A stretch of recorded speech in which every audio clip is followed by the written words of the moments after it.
What is up, YouTube? Am I live? All right, here we go. What's up, guys?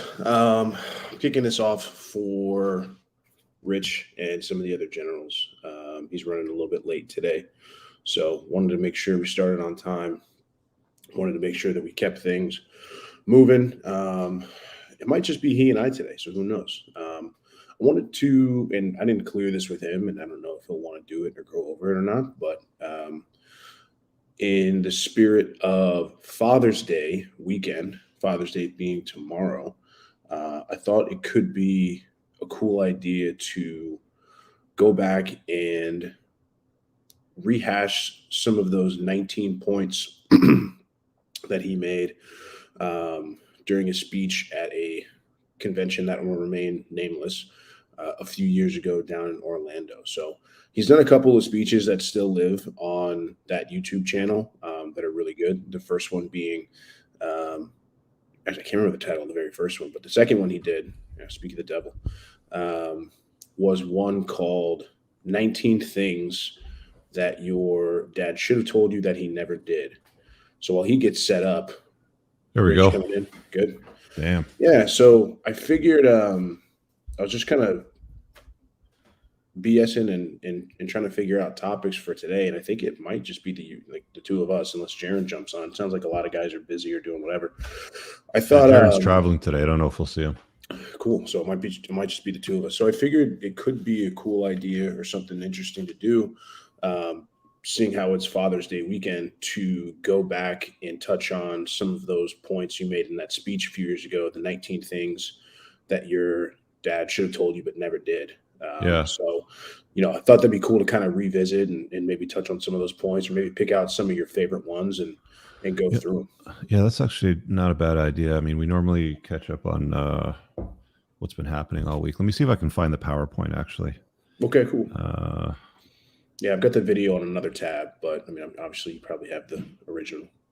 I'd rather not use that video for obvious reasons. Let's see, how do I find it on this computer? You know what? I might have backed up all my shit off this, so I might not have it. But I can look.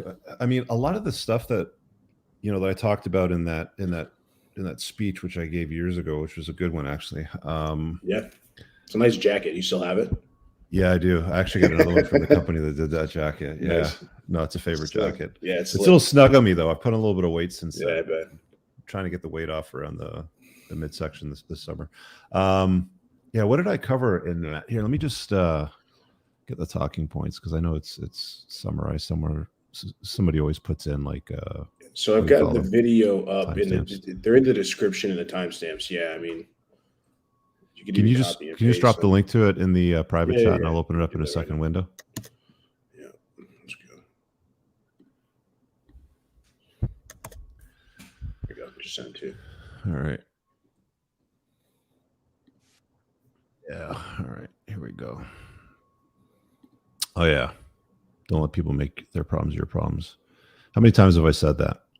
Every day. All right. So we'll make this 1 hour bit of a highlight reel, since it's Father's Day, and I might even expand on a little bit further on Monday's Unplugged Alpha show. So people like to make their problems your problems, don't they? Oh, I can't pay that bill yet because my cat sprained its eye looking at a disco ball. Can you take the mortgage payment out in a week or something like that? Believe it or not, people do this all the time.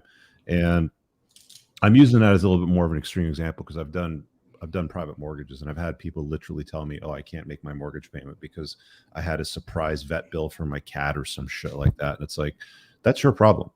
That is a problem that you encounter. It is not my problem. Do not make your problems my problem. Make sure your payment clears. And, there's no leniency, situations like that. People like to, they're looking for a little heartstring somewhere on you to pull. And some people say that I'm cold, and okay, maybe I'm a little bit cold, maybe a little bit stiff in that sense. But as a guy, I think you have to err in that direction rather than being soft and a pushover, because people will take advantage of you, right? You've probably seen this in your life, right, Ma? Yeah, I would say most of the time that you have people that bring stuff like that to you, it's almost always a result of failure to plan on their part. It's always an emergency. It's because they failed to put the right fail safes in place. They failed to do the right things that were going to prevent that. I mean, there's things, look, Yeah. obviously there are things that happen and there's acts of God and stuff that we can't control. But if you're not constantly thinking about your situation and making contingency plans and you're just flying by, all right, I've only got this one thing. And I mean, there's this sort of romanticism around, throw all caution to the wind and just quit your job tomorrow and just go be a drop shipper or something like that. But Right. there's a lot of guys that offer really good and solid advice around that say like that's the dumbest thing you can do. Like there's like a lot of Lamborghini bros selling courses that are telling people to do that. But yeah, so it's if you're not constantly kind of evaluating your situation and saying if XYZ happens, then how am I gonna survive or pay bills or what am I going to do? What am I going to lean on? And I can sum that up in one soundbite, Moff. Poor planning on your part does not constitute an emergency on my part. That's another way to say it. Basically, don't make your problems my problems.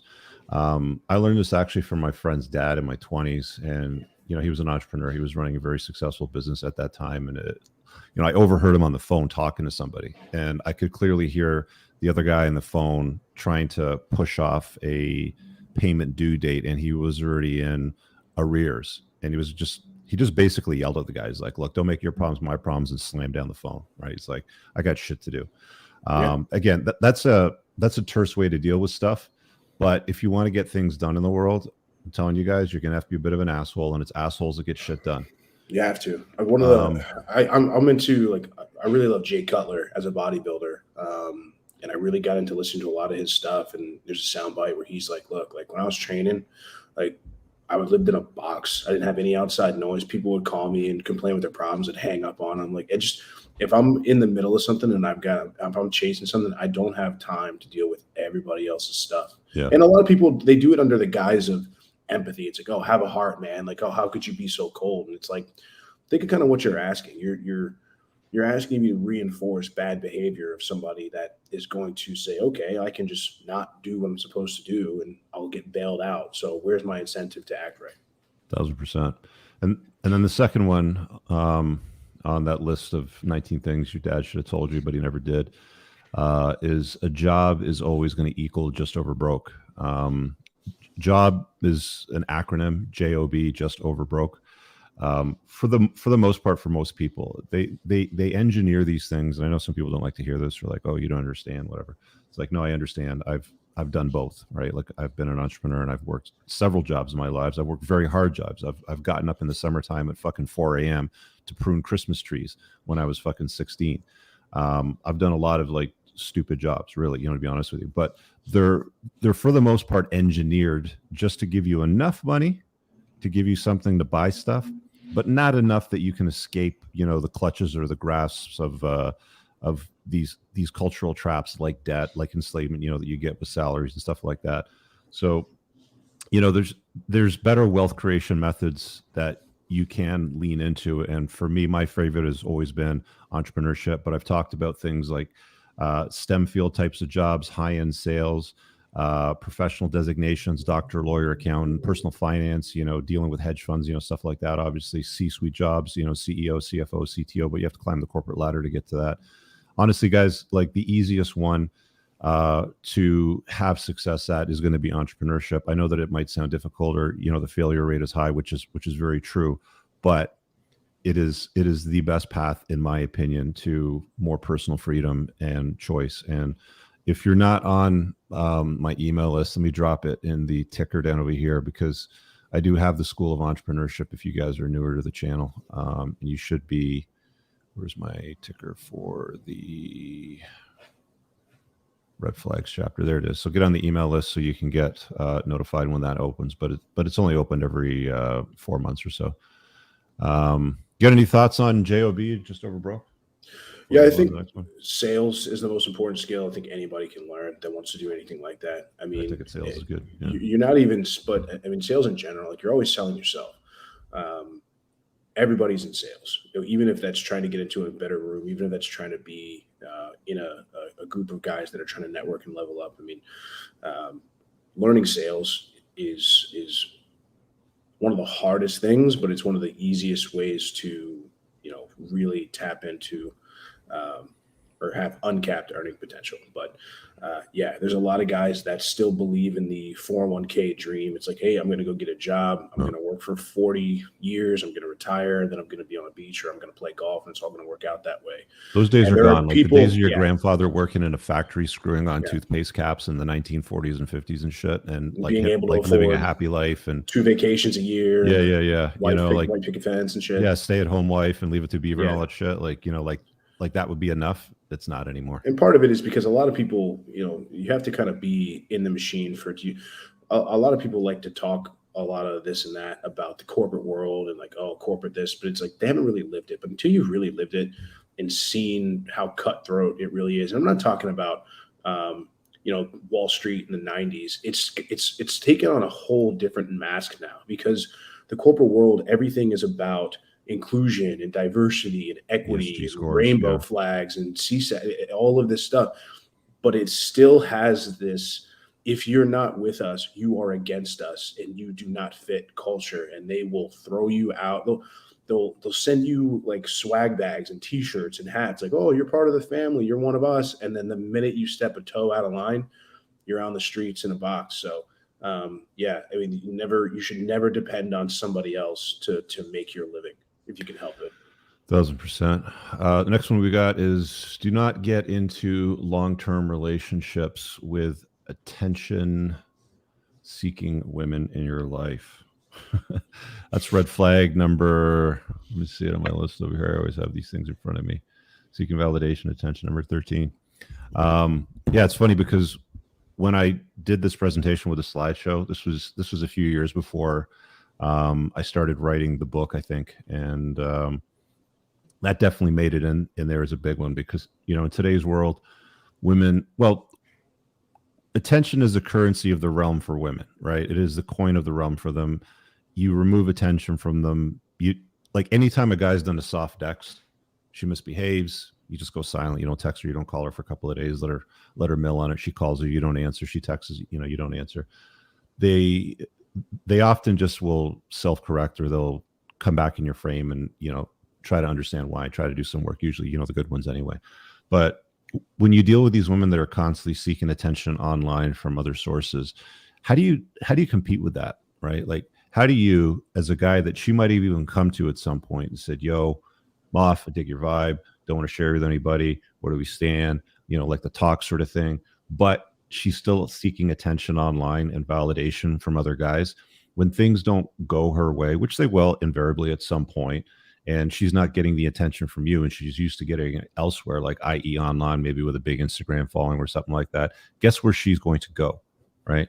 Women will go immediately to get attention and validation elsewhere when you take it away from them. And I've seen women do some nefarious things where it's like, it's not going their way, but they're so used to getting loads of attention that immediately, will go to their phone, their box of dicks, and then they'll start messaging. And in some cases, not one guy. I heard a recent story where it was like every dude that was in her, this chick's phone. And it's, it's a shame, but it's a red flag. And I think if you vet for these before you invite a chick like this in your life on a long-term basis, the chances you having a good experience in an LTR go up dramatically. I tell guys all the time, look, you can invite crazy in your life. I see lots of guys do it, but don't expect a pleasant, peaceful, enjoyable life along the way. You're going to have drama. And when you invite a woman that seeks attention online, then that's part of the drama that's going to come with it.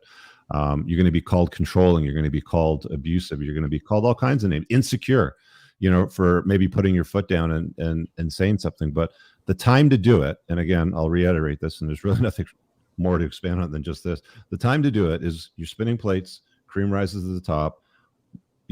This gal knocks on you and she's like, yo, where do we stand? I don't want to share you. I like where this is going, blah, blah, blah, that sort of stuff. And then that's when you kind of sit back and you go, oh, okay, well, that's interesting because I've been seeing you for a while too, and I like this and where it's going. But I noticed on your social media, you use it to seek a lot of validation, attention online. And I just can't take a girl like that seriously, especially on an exclusive basis. Right. And then you can leave the ball in their court. It's like, well, like, what do you want me to do? Well, what do you need Instagram for? You selling anything on it? No. So make it private or shut it down. Right. It's as simple as that. You got anything to add on that one? No, it's great. I think the only thing that I would add is that, a lot of guys love this meme of holding women accountable, Yeah. and this doesn't really work. You stated it perfectly. It only really works to a certain point. She has to be invested in you. You guys have had to been together. You had to have slept together. You've had to spend good time together. And she has to be into you, and she wants to move things to the next level.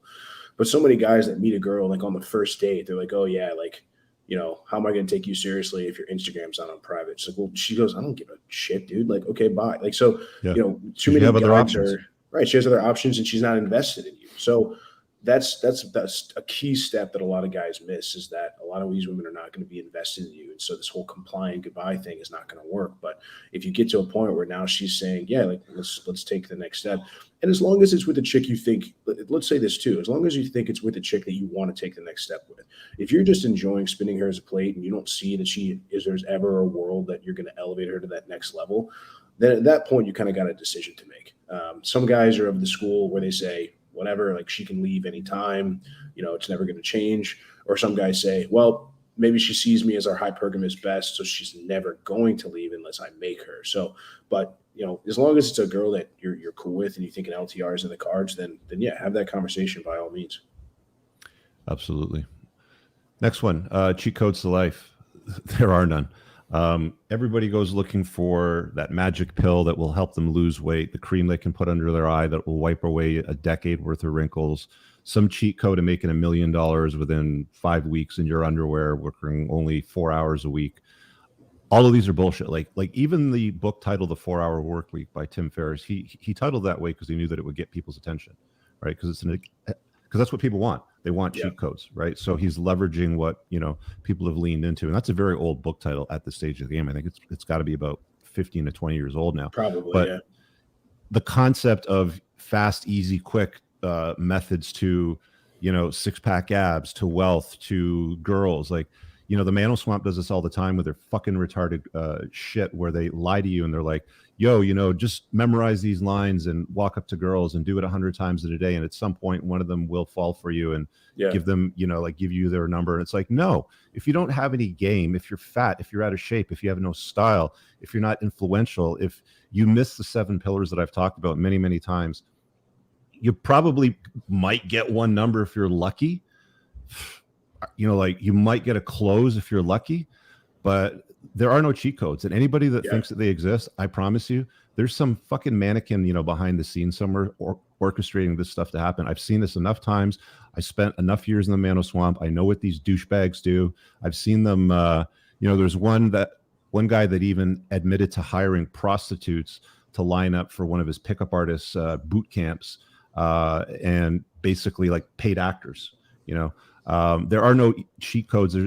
There's no easy path to success. It's do the fucking work. This is the one that pisses me off probably the most, is people out there that go out looking for shortcuts to wealth, to success, to money, to women, to housing, to nice cars and all this stuff. Get the fuck out of here with that. Yeah, I would say I love what Tate has to say about it. There's 2 clips that come to mind. He did like Your Mom's House, but then he was talking to that guy Aiden Ross, and he's like, "Oh, what's the fastest way to get a 6-pack?" Like, why does it have to be fast? Why does it have to be easy? It's not. And why, even if there was a cheat code, it would be painfully boring and make you extremely uninteresting. And he talks about, like if you're a lottery winner or you're one of these crypto dorks that threw a bunch of money into a dog coin and it got a pump, like, okay, cool. All of a sudden now you're a multimillionaire and now you get to go eat at the most expensive restaurants and hang out at exclusive places. But what most of the guys that are there have over you is that they got there in an interesting way, and they have stories to share and they have hardships to talk about. And it gets to you like, hey, how'd you make your money? How'd you achieve in business? Like, oh, like I just threw $1,000 in Dogecoin and got lucky. But you missed out on the climb and the experience of going from sort of that, JOB or that entrepreneurship ladder that makes you have interesting stories to tell and perspectives to share. Yeah. Women with daddy issues. So this ended up in my red flag chapter number 1. I spent probably the most writing about that first red flag, because women with daddy issues suck. They didn't grow up with a strong, virtuous male role model in their life. And of course, they're going to say it's not their fault. And partially, that's true. In some cases, it happened because their mom just pushed dad out of their life. In some cases, dad was a piece of furniture. there's any number of reasons why it could happen. But one of the first questions I always ask, when I'm out dating, if I'm out dating, is of course, so, tell me about your parents. I don't say, tell me about your dad. I don't say, tell me about your relationship with your father. So what was it like growing up? Like, what are your parents like, sort of thing. And see where she goes with that, right? Because she'll sing like a canary. If you ask a woman questions, she'll start singing like a canary, especially about stuff like this. And if she has a distaste or doesn't have a lot of respect or doesn't see masculine virtues as useful, then you're going to have a hard time with that chick in a long-term relationship, especially if you're not a beta male. If you're a beta male, she'll just run you, which is fine, and if that's what you like and that's what you're down with, fine, let her peg you, have a good time, enjoy, tickety boo, awesome, right? But the kind of guys that I deal with, the kind of guys that I coach, the kind of leaders that I work with, they want more out of life. And allowing a woman with daddy issues into your life is going to be a lot more work than what's necessarily needed for you as a guy, especially if you're on purpose, chasing excellence, putting a dent in the universe, doing stuff.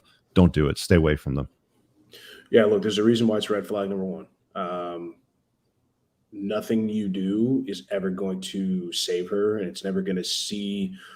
She's not going to look at you the way most women will look at you when you're a virtuous, strong man that can get things done, and you're competent, and you're able to put your dent in the world. She's not going to value it like somebody with a strong relationship with her father would. So it's these women are almost always a waste of time. Absolutely. Next one we got over here is pick up heavy shit, put it down, straight fucking forward, guys. There's absolutely no excuse in today's world for you being fat, lazy, out of shape, shaped like a pear, any of those things. If you think it's acceptable, unsubscribe, don't watch my shit, leave. Honestly, I have no respect for anybody that doesn't live in a strong body. You can't have a strong, successful mind without a strong, successful looking body. The two things are aligned and they go in tow. If you improve your body, your mind will improve. If you improve your mind, your body should improve as well and be towed along the way. Do it. It's like, there's no question about it. And beyond that, I'm going to say combat sports. And once you got into combat sports, test yourself, get into a fight.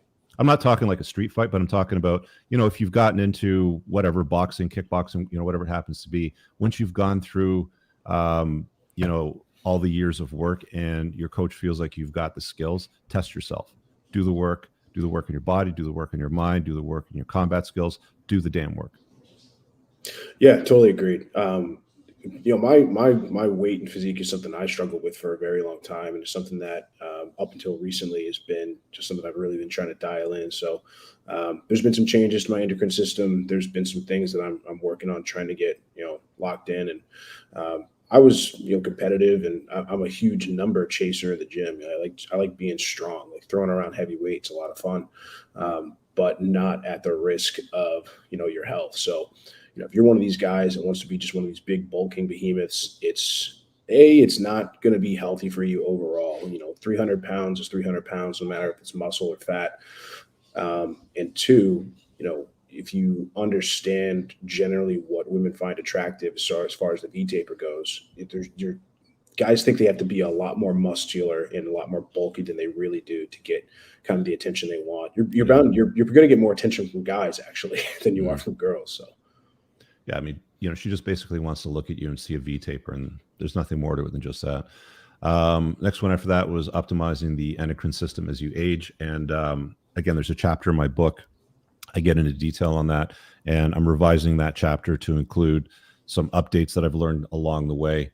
I really need to do an entire Unplugged Alpha podcast on everything that I do to optimize my self-care and slow down, minimize aging.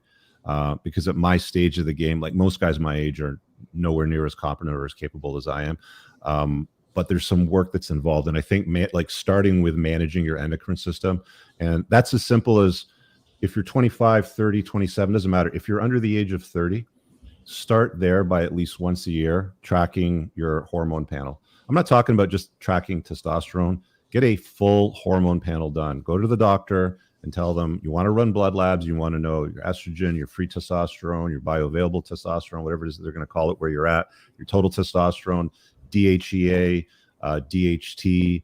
You want to get your lipid profile. You want to check your liver enzymes. You want to check your kidneys. You want to check everything and make sure that you're on top of your labs, because if you don't, by the time you realize there's a problem, it's usually too late. You're probably in, some stage of chronic kidney failure, whether it's early stages or mid stage. You might have elevated liver enzymes that you haven't been tracking.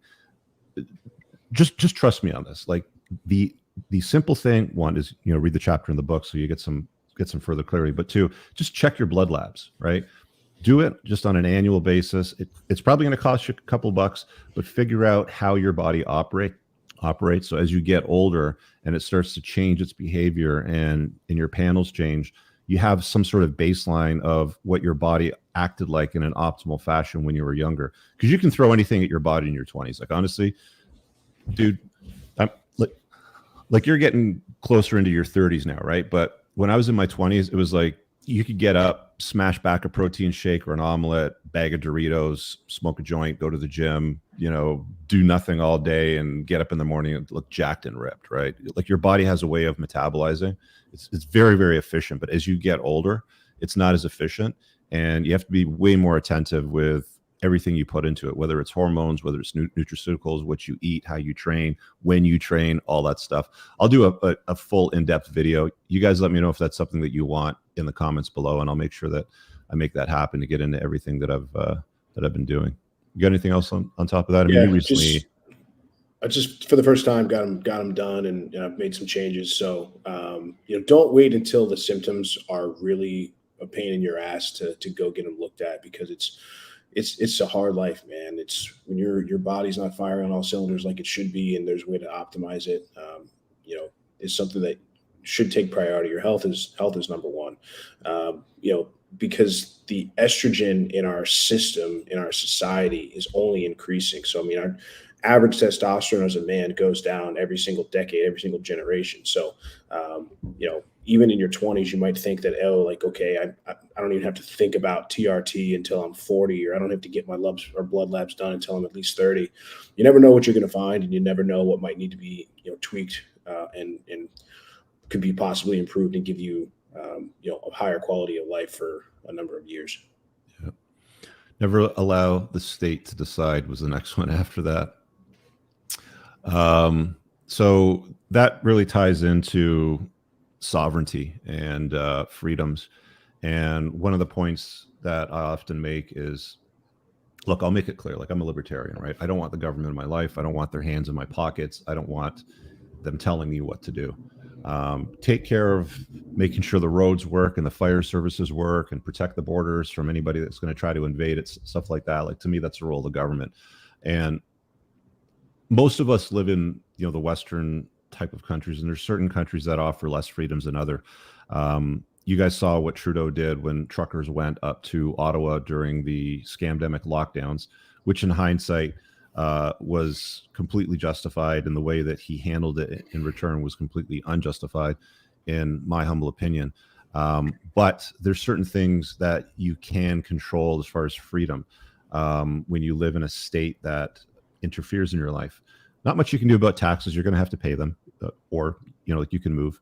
The other thing to contemplate too is never live in such a way that the government can control what happens with your assets and access to your kids. So you want to take a look at local laws in the state or province where you're at, and see if it's reasonable, for example, for you to have children and to live in a way that looks like marriage. If it's unreasonable to live in a way that looks like marriage, then don't do it, or move somewhere where it's not going to interfere with your life. There's a lot of licensed professionals that I've talked to here in the Toronto area that are strong friends of mine in accounting fields and legal fields and stuff like that. And one of the topics of conversation, when we always bring up when we're getting together, is personal life and what's going on with women. And all of these dudes, I'll tell you right now, these are successful professionals. They know for a fact that it is not beneficial to them. There's no benefit whatsoever to live with a woman here in Canada because of common law. So any of these gals that are like, I love you, I want to be with you forever, let's live together, stuff like that, they know it's just too much trouble. You maintain your household, I'll maintain my household, we'll date, we'll see each other. It's called a non-cohabitating LTR. There's lots of different angles and lots of different rabbit holes to look at, with this one. But what the point of this essentially is don't do anything that allows the state, the government, to control aspects of your life if you have a choice.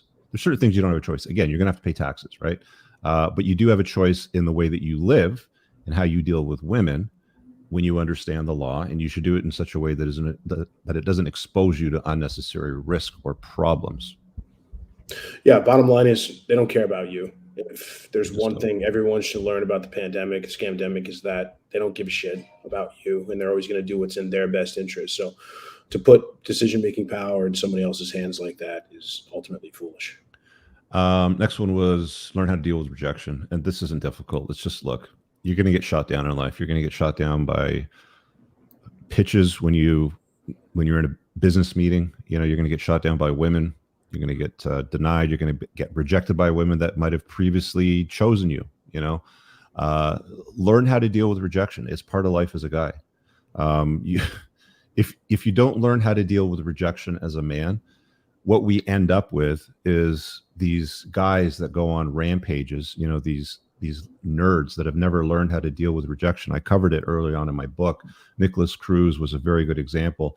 And this was a young boy whose mother was an alcoholic, who gave him up for adoption, whose adopted family took care of him, whose adopted father died, and he was essentially raised by his adopted mom. Not his biological mom, but an adopted mom without a father in a household. And this is the typical story. The vast majority of school shooters come from broken households that don't have a father and haven't learned how to deal with rejection. And dealing with rejection is an important component of life. You're going to be rejected. Learn how to fucking deal with it, man. Get up, put on your big boy pants, and learn how to deal with it and move on. Letting go and moving on and surrendering is an important, component of that. There's certain things in life you can and can't change, and learning how to surrender to what you can't change, i.e., she doesn't like me. Okay, fine. Why didn't she like me? I'm fat. Okay, lose the weight. I'm poor. Okay, make more money. I'm insignificant. Okay, be significant. And you don't do those things, by the way, just to get the girls. You do them for your fucking self, because the women are a byproduct or a consequence or a benefit of you doing the work on yourself, so you don't have to deal with bullshit later on down the road, right? Yeah, one of the most important lessons, I think. I think it starts with parenting. I think the people that are kids that are heavily sheltered and they're never told no in their lives, and the parents always give them whatever they want, are setting them up for failure, obviously more than they could possibly know. So, I think learning that from a young age is super important. But yeah, there's guys are gonna. There's really no rejection, I think, in a guy's mind like the rejection of women. So it's one that stings the most, because it's that whole yeah, love pain, right? it's just something you got to learn and something you got to be able to get through. So, but again, if you get over the fear of rejection, there's pretty much nothing that can bother you anymore. Next one, you will always lose money chasing women, but never lose women chasing excellence. It doesn't need an explanation. It's straightforward, right? Just don't do it. Next one I had was make FU money. This is one that pisses people off. Again, the standard angry response that I get from that when I say, learn how to make FU money. Oh, you don't understand. It's too hard. There's only so much money in the world, and all the evil rich people have it, and I'm never going to get any of that. And it's impossible. Not everybody can be an entrepreneur, Rich. Not everybody can be an athlete. Not everybody can be a musician. Blah blah blah. You're right, and lots of people can't, and that's okay. But are you going to follow something different with your life, right? Because that's all that it just boils down to, right?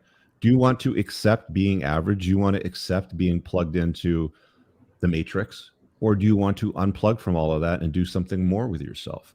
Making FU money solves problems. Anybody that says, oh, money can't buy you happiness, they're shopping at the wrong fucking store. I'll tell you right now, because I've never seen a guy crying in a Lamborghini or a McLaren. It doesn't happen. You drive one of those things, you got a smile on your face. You drive one of those things with a hot girl in your passenger seat with your boys going somewhere on a long road trip, you got a smile on your face. It's good times, right? It's simple, man. Money changes a lot of things and it solves a lot of problems. And if you don't understand the importance of that, it's probably because you've been drinking the comforting lie Kool-Aid of money is evil, only rich people have money, and they got it in nefarious ways, and they're bad. Take those loser thoughts out of your mind, dig a hole in your backyard 6 foot deep, bury them, and be done with it. Get over it. Yeah, I think most importantly, money buys convenience. Money buys time. And it solves problems. Solves lots of and problems. it frees you up to do more things. I mean, look, like instead of cooking your food every single week and spending 8 hours on the Sunday meal prepping for the week, if you have the money for it, you can call a service. They'll deliver it to your house. It's something you don't have to worry about. Now you've gained 8 hours of your weekend back. They're just little things that if you just can pony up, that will free up so many more opportunities. But not everybody can get there. So you've got to trade your time for money as opposed to the other way around. So yeah, it's money is freedom. Next one. Treat this life like it's the only one that you get. I understand that there's people that like the notion of afterlives, whatever, reincarnation, whatever it happens to be.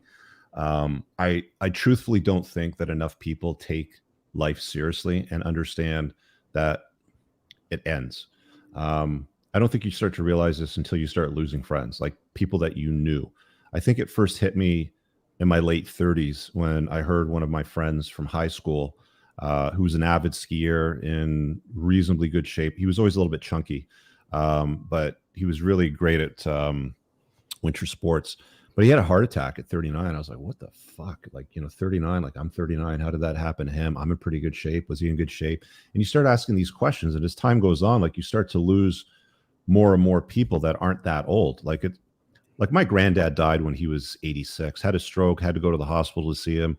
Like, when you see an old man in a hospital bed and you know that it's his time, then that's pretty normal. But I don't think people understand how fast time flies. And this could be your last day. It could, in fact, be your last day. In fact, for many people out there right now in the world, this will be their last day. And they could be under 50, they could be under 40, they could be under 30, hell. But time flies, so take it seriously and don't think, oh, next year, next day, next month, my next New Year's resolution or whatever it happens to be, because time is incredibly fast as it moves. Yeah, I think that's extremely well said. I think, yeah, we've had a lot of interesting conversations recently and questions about the religion thing and the afterlife and things like that. So I know that there's something in the works there, but yeah, absolutely. I mean, I'm still a little bit on the younger side, so I kind of haven't gotten to the point where I'm starting to see people that I've known that are, I've had friends here and there that maybe have gotten sick or have passed tragically, but I'm not kind of seeing the numbers creep up to where it's like becoming a real reality. But it just goes to show. I mean, yeah, it does fly, man. Yeah, there's no second round. I mean, treat it like there's no second round. If there's a bonus round, good. If not, hey, you did the best you could while you were 6 feet above ground. Next one I had on this list, again, ended up in my red flag chapter, and I even wrote an entire chapter on the notion, and it's don't date or don't LTR a single mom. I'll say plate them, but don't date them. Maybe a FWB, sort of scenario, but generally speaking, people always said to me, well, in what scenario might it be ideal? In what scenario might you consider it rich? Because there's too many downsides, right?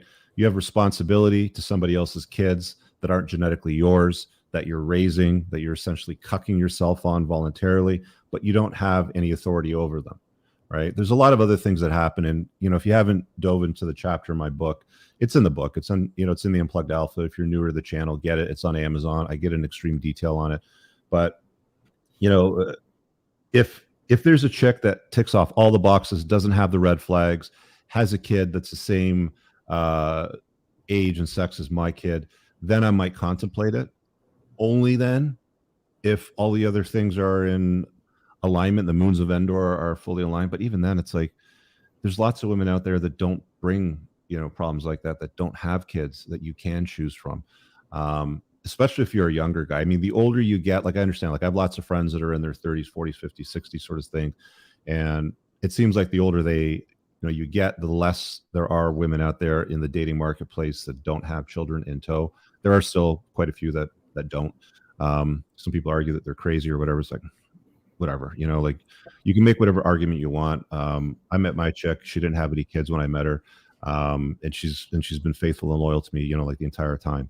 So they do exist out there, and she's younger than me too. They do exist out there, but if you're going to have a chick like that enter your frame, want to be an LTR and all that stuff, you got to be a top shelf guy. You can't be missing shit, right? Like you can't be like Swiss cheese with all kinds of holes and, like your life. You got to have your shit together. But LTRing a single mom, again, like anything else that I've said before, you can do it. Lots of men do it, but you will have extra layers of complexity in your life that are unnecessary and don't necessarily come to the table when you deal with women without kids. Simple as that. Yeah, it's hard to really see the upside. I mean, because you can see the downsides. If I'm looking at it where there's nothing that I'm gaining by being with a woman with children that I can't just have in the same woman without children, then it doesn't make much sense to me. I think a lot of it is just the results of this is what a lot of guys are seeing in the dating market. There's more single mothers now than I think I've ever been before. Yeah. And I think it's also low hanging fruit. If there's guys that are finally maybe getting attention for the first time, it's embraced too. Like, we've heard our entire lives, like, oh, single moms are so strong and brave and they're the best thing ever. And they already like kids. And, they sell you this bill of sale, all this vortex of bullshit. Like, oh, you should just do the right thing sort of thing. And, step up and be the father that stepped up. All of these narratives. And it's just like, no, they're not true. Well, and it also plays on our natural instinct to take care of women and to take care of the baby maker. So that's also part of it. But I mean, they will wreck your life, man. Yeah. Next one, haters are just confused admirers. So son, it's funny, I go back to think about this. I think I opened up most of these with son. Just understand that your haters are confused admirers. I came across this like 15 years ago, and the bigger you get, the more influential you get, the more you do, the more you put yourself out there, the more you share your stories, the more these envious, jealous retards will take your shit and they'll just twist it and they'll make up stories in their head to make themselves feel good. I've heard, you guys can probably start Googling shit like Rich Cooper exposed or some shit like that. Like I've heard every story there is out there. People try to make up about me, and the vast majority of them are completely untrue, and they're made up in their head to sort of like make themselves feel better. These people admire you so much and want to be like you so much, and they can't, or they won't do the work to get there. So they make up bullshit stories and they spread these things to try to bring you down to their level. When you level up and you get better, people have to come with you. Your friends, your family, the people in your circle, the people that you roll with, they have to come with you. And if they don't, then they're going to try to force you back to the bottom where they're at. And this is really what haters are. It comes from envy and jealousy. And I've said this many times, but nobody ever gets jealous of a loser. The only time people come at you with hate is with the underlying notion of envy and jealousy. It's been well researched, by the way. Robert Greene has talked about this in several of his books. If you're not a fan of Robert Greene or haven't read any of his books, you certainly should. But these people exist, and that's fine. They're a very small percentage of people out there, and these detractors, they just happen to be the noisiest. They're just loud.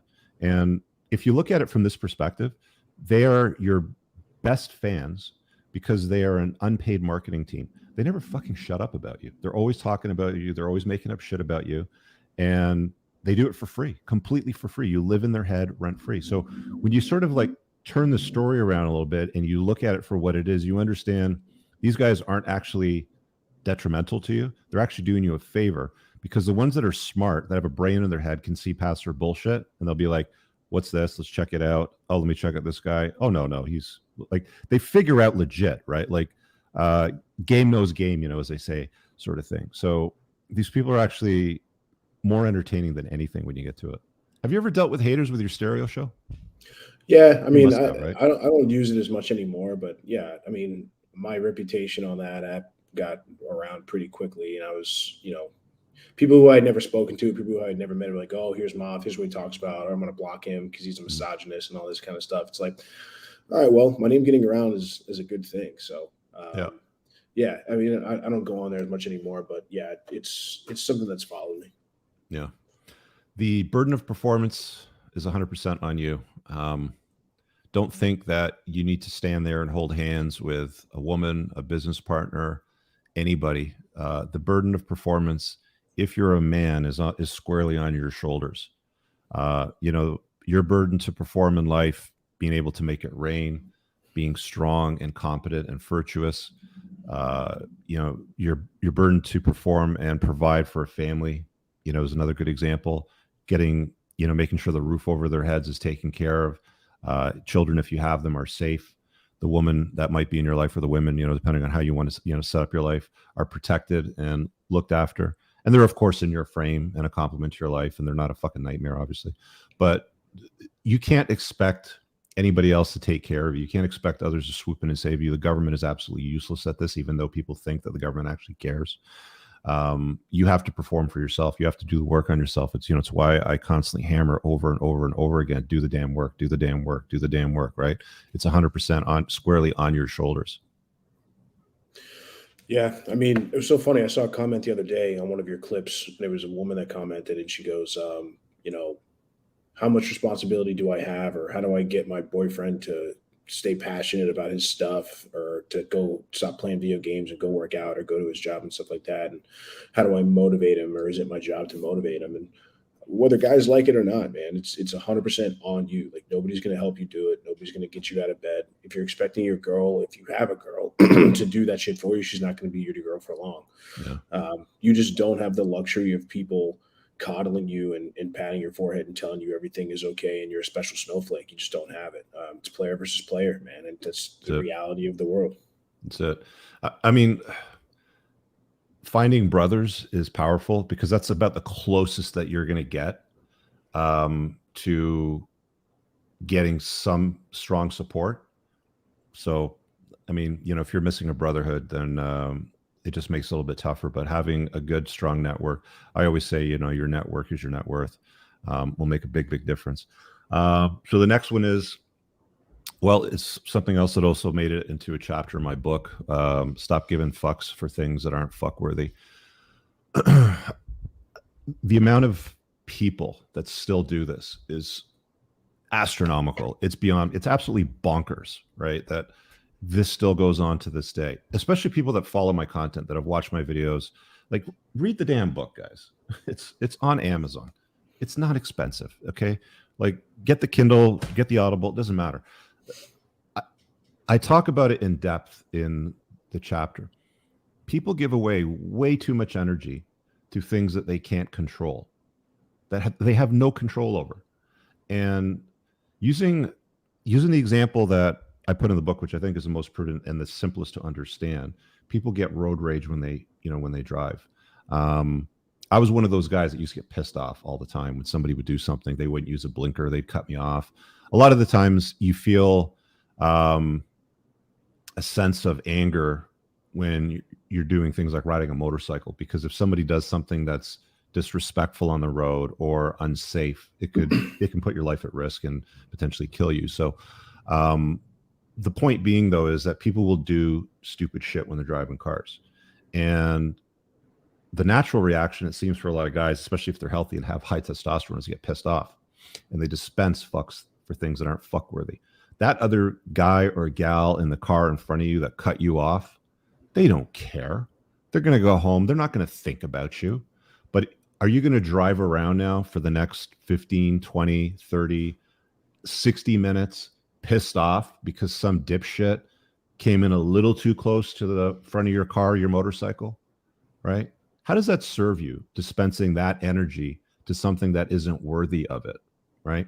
And then when you understand that basic concept, and then you start looking around in your life at all these different areas that you dispense too many fucks to things that aren't fuck worthy, like there's no ROI on caring, there's no ROI on dispensing that energy, then you start to understand. And the last thing is, when you see your Fs as a source of energy, as a limited resource, as a daily source of limited energy, you can picture it like a video game, like a player versus player game, where you'd play something like Mortal Kombat when you were a kid, and you'd take hits and take hits and take hits, and your energy bar would slowly go down, sort of thing like that. That's essentially what dispensing Fs to things that aren't F worthy will get you. They'll just drain your energy when you could be using that energy on more productive things in your life that have an ROI, that actually have a payoff, rather than getting mad and shaking your finger and doing all this sort of stuff and smashing the horn when the guy cuts you off. You're just like, all right, whatever. Yeah, It's hard to have energy and time to allocate to things that matter if you're spending all your time on things that don't. Yeah. Yeah, to your point, it's like, what do they say? It's like drinking poison and expecting the other person to die. They don't Right. care, So and just getting mad about that little stuff, and that's what you're spending your time on. It just goes to show, like, you probably don't have a lot of important stuff going on in your life in general. If you're getting mad at the really little stuff. So it's like, find bigger problems to be stressed about. Like, stress overall isn't good for you either. Like, it's really bad for you. I mean, it produces cortisol. It's not, it's not good for your system, your health overall, to be in a constant stressful state. So even if nothing else, for your own health, man, let that shit go. Yeah, and the last point that I made in closing, and I remember I had this image of an egg with thousands of sperm cell trying to get to it, and there was the one sperm cell that got in and fertilized the egg. And this is the only thing that will make your day, no matter how shitty things are going today. But you started out as a winner. Believe it or not, you started out as a fucking winner because you won the race to the egg. And the probability of being born, and I just looked this up because I know it's a huge number. It's a vast number. It's a 1 in 400 trillion chance of being born. The actual probability of your existence. To put that in perspective, comparing that to winning the lottery, it's like winning the lottery 1.33 million times. That's the likelihood of you fertilizing an egg and being born and being here today to watch this, right? It's a very, very, very, very low probability. So you started out life as a winner. Question that I have to ask for you today on this Father's Day cast, breaking it down sort of thing, is how are you going to end it? Are you going to end as a winner? Are you going to do the extra work that's needed now? Because that little sperm did all the work versus all the other millions of other ones that were swimming around and they were trying to get to the egg. So, I mean, just think about it that way. Perfectly said. Yeah. Anyway, dude, this is a really good idea. I'm glad that you cooked this up because I wouldn't have thought of this. I did. So thanks, Moff, for kicking off the show because I had a obligation prior. Let me just get the super chat here. Supreme Emperor Kiza says, "Morning, Rich. Did you watch 24 Hours of Le Mans? Moff, how are you doing? When are you doing a show on stereo? Enjoy your weekend." I generally don't watch racing unless it's F1. Just find it kind of boring, to be honest with you. I like getting out on the pitch and playing. I don't like watching other people playing. I've said that a lot of times. I don't like watching other people with their names on the back of their jerseys. I certainly don't like when I see guys with their girlfriends with some other dude's name on the back of their jersey watching something like that. I like to play the game. I don't like to watch the game, but that's just me. Moff, you doing anything with stereo? Yeah, Keys is cool. We cross paths from time to time. I don't have anything on there regularly. I might start picking it back up on Mondays. Again, just kind of doing some recap stuff for the TUA shows, but nothing concrete in place just yet. Cool. All right. Well, I think we'll wrap it up on that note because I got to get back out and got a bunch of stuff to do today. Moff, thanks a lot, man. You can find him on Instagram at Chris_Moffat. Check him out. And he's been very helpful with the TUA podcasts on Monday nights, taking care of guests in the green room and everything like that. So we'll definitely see you guys Monday. Thanks a lot, brother. Yeah, you got it. Right on.